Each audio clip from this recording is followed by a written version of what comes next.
Bom, gente, queria voltar nesse slide aqui, né, que faz essa, quer dizer, essa relação entre, né, o fato de você, quando for fazer a vistoria para fazer a avaliação daquele bem, você precisa vistoriar e entender se aquele bem, se aquele ativo imobiliário, aquela casa, aquele apartamento, enfim, aquele ativo, né, se ele é uma boa garantia real, né?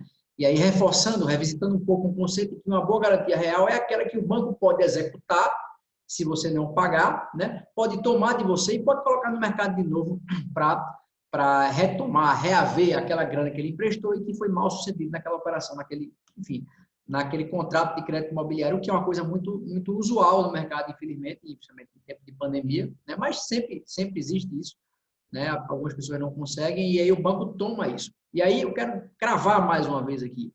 A vistoria, a norma é muito clara, ela é presencial. A vistoria é feita por um técnico, que tem que ser um engenheiro civil ou um arquiteto, e isso tem motivos, né? Ou seja, algumas manifestações que já são de cara problemas só podem ser percebidas por um técnico. E um corretor de imóvel é um técnico em corretagem, não é um técnico em fundações, não é um técnico em recalque, não é um técnico em estruturas, não é um técnico em infiltração, né? Então, o não técnico, quando faz uma vistoria, ele não percebe um monte de coisas, né? E que não estão só ligadas às questões intrínsecas, mas que estão ligadas em relação ao entorno, às questões extrínsecas também. E, às vezes, a manifestação não precisa nem estar posta, mas se houver aquele risco iminente, aquela necessidade de mais explicações, ou de um posicionamento mais efetivo por parte do contrator, do incorporador, ou por parte de quem está ali ao lado, né, se relacionando, né, o entorno se relacionando com o teu ativo, parece uma coisa muito teórica, vocês vão ver que não é, né? Isso é fundamental. Então, o olhar técnico ele vai para além do ativo. Não se restringe às fachadas do ativo, nem à circunscrição do ativo, não.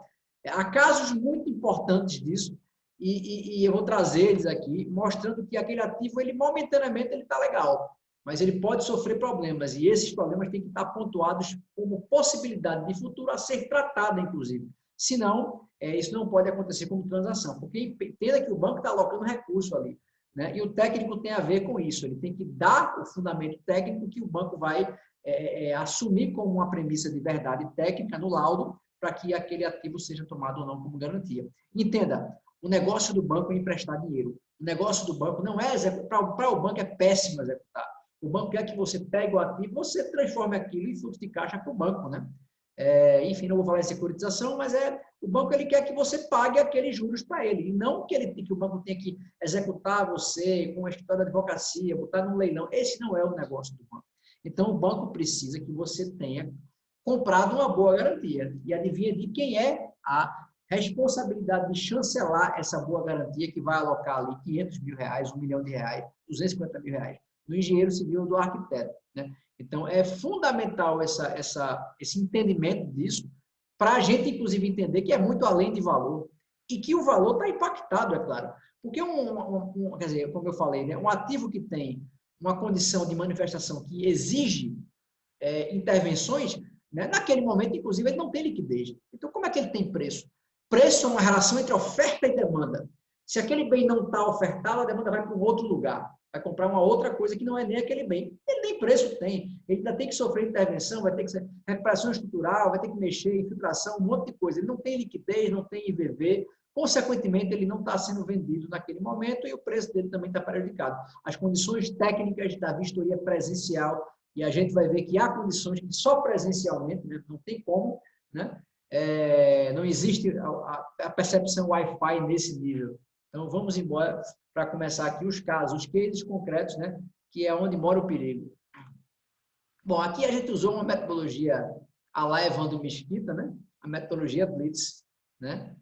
E por que eu digo isso, né? E aí o case 1 é uma vistoria, todas as vistorias reais que eu fiz, né? E aqui, bom, você vai avaliar aqui um empreendimento, né? Tem vários blocos, tudo tranquilo, né? Intrinsecamente, visitando tal, vistoria bacana, né? Por que é a metodologia Blitz, né? Do Evandro Mesquita? Porque está tudo muito bom, está tudo muito bem, aparentemente nada demais, nada de novo no front, né? Mas você percebe que você tem em todos os blocos, percebam que não são poucos os blocos, em todos os blocos você tem manifestações que aparentemente é retração, né, plástica e tal, retração hidráulica, mas que em face desse bloco seria alvenaria estrutural, não me lembro mais se parede de concreto ou não, mas isso aqui era sistêmico. Quando você tem, aí vai uma primeira pegada, né? Quando você tem manifestações sistêmicas que não são pontuais, que aparecem ao longo de todos os blocos, então isso enseja uma necessidade de melhor olhar para isso. Por quê? Porque pode ser um problema de execução ou de projeto. Basicamente, é assim, né? Predominantemente isto, né? O fato de ser crônico e sistêmico, não ser pontual, tem que fazer o avaliador olhar diferente para isso, né? Quando é uma fissura solta, uma coisa boba, isso não é problema, né? É uma questão de boa técnica e bom senso. A boa técnica diz, há uma fissura ali e tal. O bom senso diz, sim, é uma coisa focada, não é né? É uma bobagem, né? Nesse caso, é uma manifestação sistêmica. E no caso concreto, você tem vários problemas de fungo, você tem problema de infiltração na área comum, você tem um monte de coisa que acontece aí e que faz com que a gente entenda claramente que esse aspecto crônico e sistêmico ao longo de todos os blocos e seja melhor esclarecimento por parte do incorporador, por parte do que é que seja, e você tem que constar no laudo isso para dizer que é uma manifestação que, apesar de não ser uma coisa ostensiva, ela é uma coisa que impacta, claro que a vida útil, né? A vida útil de projeto não estava prevendo isso, né? Só para trazer um pouco de alguns conceitos de norma de desempenho, tá, gente? E norma de inspeção também, a vida útil não estava prevendo esse tipo de coisa nesse sentido. Não houve manutenção, enfim, as coisas não aconteceram como devia, o fato é que a vida como ela é, e aí realmente, né, não é o caso. Esse é o case 1, case muito tranquilo, muito inicial, e só para a gente começar a apimentar o debate. Aqui tem um case 2, né? Mesma coisa, metodologia Blitz, né? Tá tudo muito bom, tá tudo muito bem, uma edificação não tão nova, mas enfim, tudo por dentro, intrinsecamente bacana, né? E aí vai uma segunda dica, né? O avaliador não deixe nunca de vistoriar não apenas a unidade privativa, mas assim as áreas comuns, o subsolo, as lajes que não são típicas, a piscina, a coberta, tudo isso pode te dar boas impressões. Por quê? Porque esse apartamento daqui em cima, por exemplo, ele não está voando no espaço. Ele pode estar muito bacana, inclusive ele está. Mas se eu tiver aqui embaixo uma condição ruim, num pilar, por exemplo, numa fundação, ele não vai ficar voando, não, ele vai cair junto, né? Então, as edificações desse tipo, né, incorporações verticais, a unidade privativa está embarcada num conceito de estrutura aporticada. E se ela estiver ruim, né? Ah, não, mas lá em cima não tem nada. Sim, mas ele não vai ficar voando se cair, não, né? Ele não é de plumas, né? Nem é Wi-Fi. Então, o engenheiro e o arquiteto, ele tem que olhar não apenas a unidade privativa, tá? Ele tem que olhar o todo, entender se está tudo bem na infra, na superestrutura, e se há indícios disso, né? Porque aparentemente aqui está tudo muito bom, está tudo muito bem, mas realmente, né, não é o caso, né? Não é o caso. Aqui eu tenho indícios ruins, né? Inclusive de ações quer dizer, de recuperação estrutural e de intervenções que não sei se são tão boas, né? Porque eu não sei o que foi feito aqui. Isso aqui teve projeto, né? Isso é assim mesmo, né? Parece que aqui parece que o camarada botou uma massa, deu uma tapa, né? Não é o caso, né? O retoque ele tem especificidade. Não vamos entrar aqui no detalhe quer dizer, de retoque estrutural, né?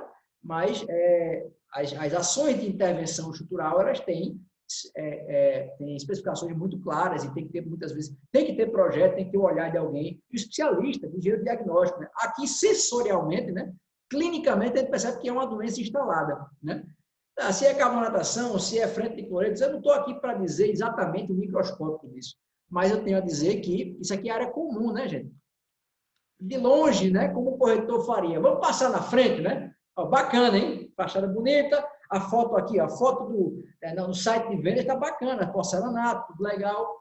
Mas se a gente olha para cá, eu pergunto a você, a impressão de quem quer comprar aqui é bacana. O mesmo olhar de quem foi visitar em loco já muda um pouco de figura, não é? Então, aqui a liquidez já baixa. Eu vou esperar um pouco para botar aqui meus 500 mil reais, não vou? Em função de que não está tudo muito bem e não está tudo muito bom, não é isso? Então, é preciso ter cuidado, não é isso? Porque, e aí quando você olha apenas para a BMW por fora e está muito bem polida, mas por dentro ela tem, o motor está batido, né? Então, o case 2 fala um pouco disso. Começou a esquentar o debate, né? Um não técnico, ele sequer vai querer entrar, né? E quando entrar, ele vai tomar um choque, vai dizer que não, pai, tá bacana, tá bacana. Cadê o projeto? Cadê a RT? Quem está fazendo isso aqui é um pedreiro, ou é um encarregado, ou é um técnico, né? Ou é uma pessoa habilitada para tanto. Nesse caso aqui, eu pedi a RT, eu pedi o projeto e eu neguei, né? E só fiquei satisfeito quando foi provado que estava sendo bem feito. Inclusive, neste caso específico, ficou negado e o banco ficou do meu lado porque eu precisava de ter certeza de que as coisas iam acontecer da melhor forma e não tínhamos certeza porque a obra estava, inclusive, em curso. Então, muito importante esse tipo de coisa, né? Legal. E vamos em frente com o case 3, né? Metodologia Blitz em voga.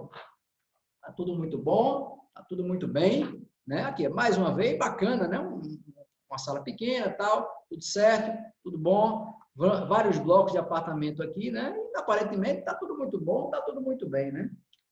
Mas, realmente, né? De novo aí, você vê, eu nunca tinha visto essa tecnologia nova, não, né? A tomada ligada direto no disjuntor, né? Bacana, né? Bacana. Não preciso nem dizer que está errado, né? Daí tem um fio solto aqui, não sei se é o fio uma tripa. Bom, né? De algum meliante que já tomou um choque fatal, né? Pode ser, né? Mas no caso não era, não, estou brincando. Mas o fato é que isso aqui é só um pequeno absurdo, né? Mas o grande absurdo não é esse aqui, ó. Tá vendo aqui? Aqui eu tenho algumas. Primeiro que aqui eu tenho alguns manchamentos aqui. Isso aqui é chuva, isso aqui é essa drenagem, tá vendo? Existe uma diferença de nível. Aqui é o bloco, né? Aqui tem uma diferença de nível, aqui tem um taludezinho, né? Tem uma bermazinha aqui, né? Aqui tem a drenagem e tal. Mas eu não quero mostrar isso aqui, não. Isso aqui não é o que me importou tanto nesse momento aqui. O que me importa realmente é isso aqui. Tá certo? Você percebe que eu tenho um recuo muito pequeno, que eu tenho ao lado aqui um outro empreendimento, né? Que está muito perto do muro, e que essa diferença de cota aqui, ela é apoiada em um maciço, né?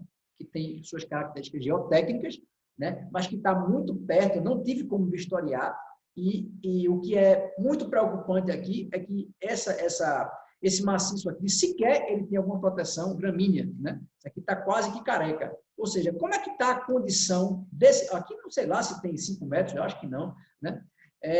Bom, talvez tenha um pouco mais, mas assim, essa condição seja uma posição deste cara daqui, me dizendo que este cara daqui, baseado nesse corpo geotécnico, nesse corpo, né, que tem suas características geotécnicas, se isso aqui está sendo bem tratado pelo lado de lá, né? Porque imagine que eu tenho aqui uma ruptura de alguma solicitação aqui, que esse maciço, né, que esse aterro aqui, que essa diferença de cota não sustente, né?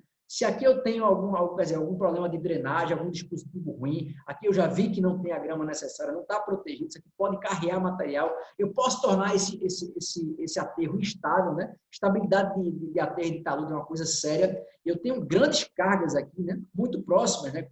Com recuos muito ruins. Então, perceba, né? Não existe manifestação patológica aqui. Existe um entorno que não é legal. Existe uma circunstância que não é segura. Existe um aspecto a ser considerado como risco.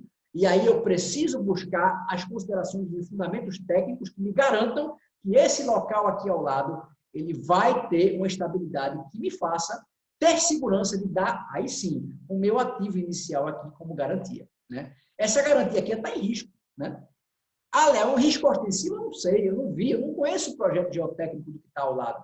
Eu sei que tem uma diferença de cota, eu sei que aqui há uma berma, né? Ou há um corte, uma saia de talude que não está bem tratado e que precisava estar melhor tratado. Eu não sei como é que está o lado de lá, se o pavimento está bem drenado ou se já existe um problema de pavimento lá, porque o que é que um técnico faria aqui se pudesse vir aqui? Ele teria que pegar a continuidade disso aqui, entrando por aqui, e perceber se o pavimento do lado de lá já está sofrendo alguma coisa, porque se houver algum abatimentozinho, né, isso pode acontecer de forma pontual e depois fica de forma sistêmica. E aí a manifestação nem acontece no meu bloco aqui, acontece no bloco de cá, né, com recalque, enfim. Existe um problema aqui geotécnico, quer dizer, um eventual problema que pode ser e tem que ser esclarecido. Então aqui é o entorno, aqui nem é a manifestação, né? Perceba? E é um técnico. Será que alguém que não é técnico perceberia isso? Eu deixo a palavra e a pergunta no ar e a gente vai para a seguinte, certo?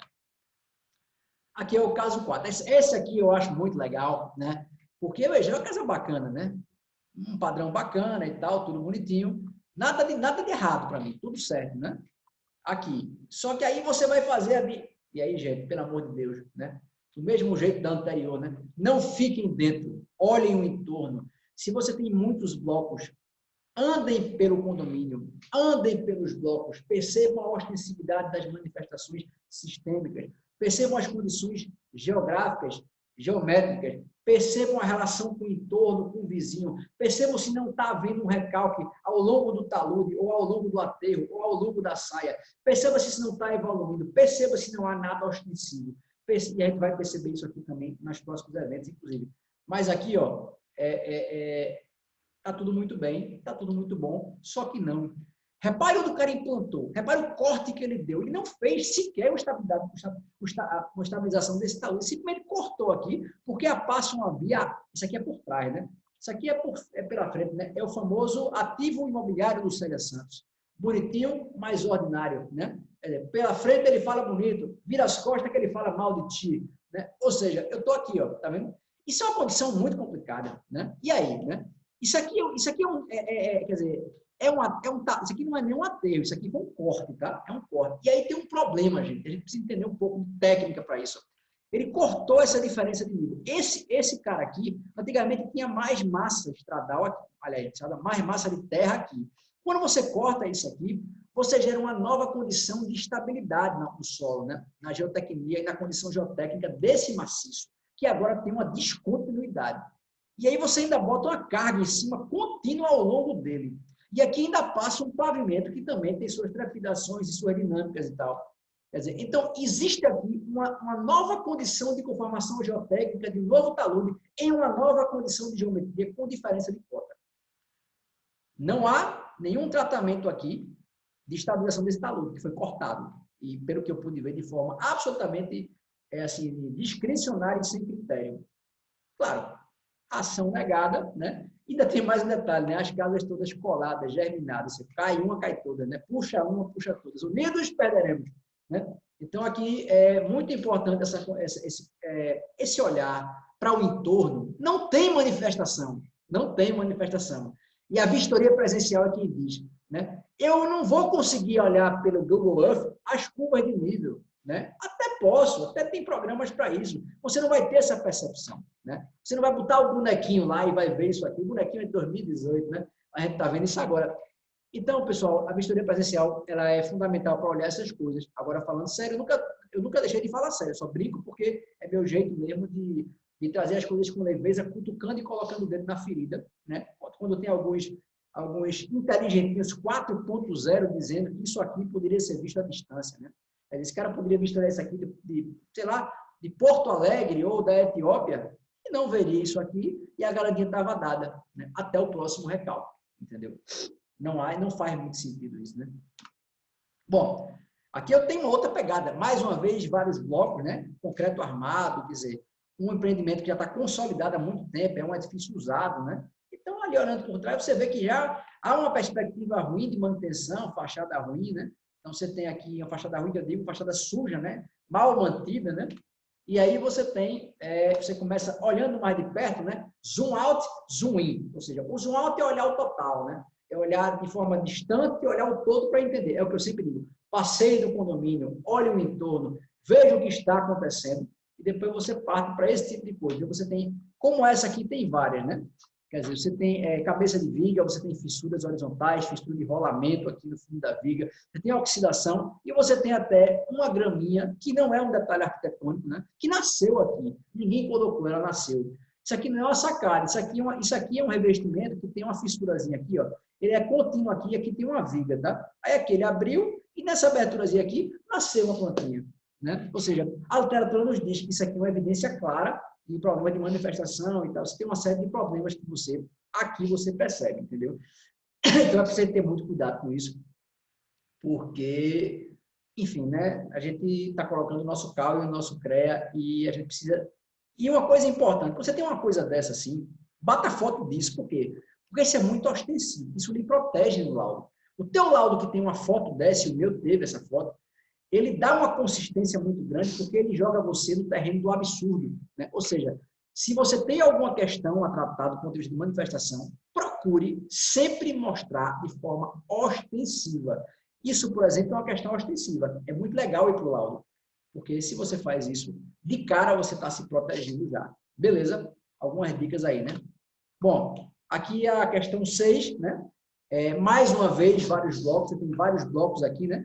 Quer dizer, esses blocos são colocados numa rampa, quer dizer, numa ladeira, né? Você tem diferença de cota aqui, né? Tudo novo, alvenaria estrutural, blocos de primeiro térreo mais primeiro pavimento, né? Tudo muito bem, tudo muito bom. Mas realmente, né?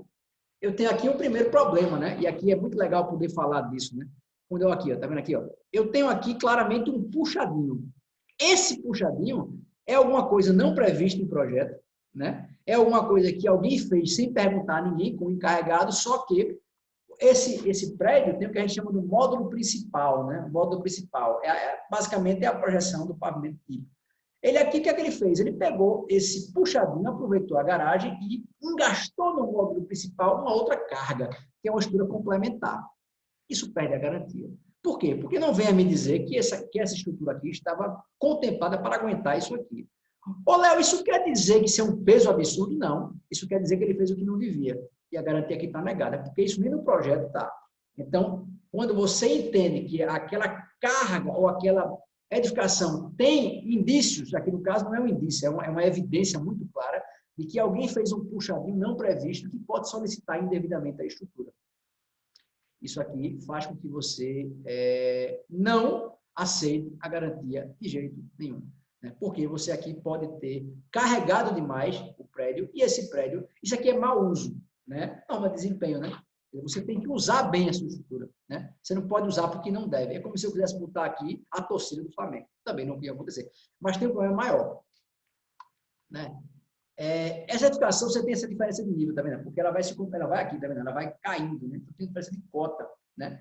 Aqui eu tenho fossa e sumidouro, né?